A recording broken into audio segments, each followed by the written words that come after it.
in White Times Trump got from NATO everything Obama ever asked for. The mainstream media in the US derided President Trump for taking a hard line against fellow NATO members, the ones who don't pay their fair share. But it turns out one liberal newspaper actually thought Trump did okay in Brussels. Trump got from NATO everything Obama ever asked for, wrote the New York Times. The New York Times? Yes, really.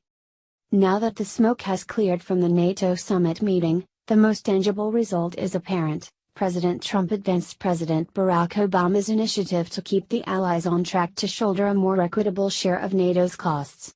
Mr. Trump even signed on to a tough statement directed at Russia. For once he saw eye to eye with his predecessor, the Times wrote in its own editorial. As Mr. Trump, and Mr. Obama before him, have argued, Europe can do more to help itself. The Allies rely too heavily on the Americans to transport troops and equipment, for instance, and the fact that France ran out of bombs during the 2011 Libya operation demonstrated a crucial weakness. There may be other shortcomings, too. NATO is not transparent with its data.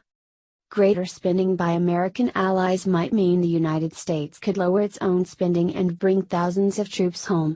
Mr. Trump didn't make that argument, but he has often talked about withdrawing forces and closing bases, whether in Germany or Syria or somewhere else.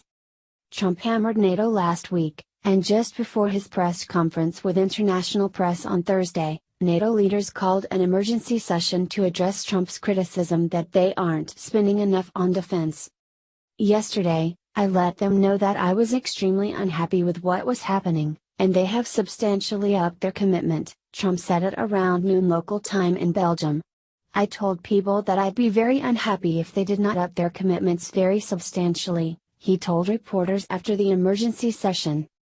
Tremendous progress has been made. Everyone's agreed to substantially up their commitment.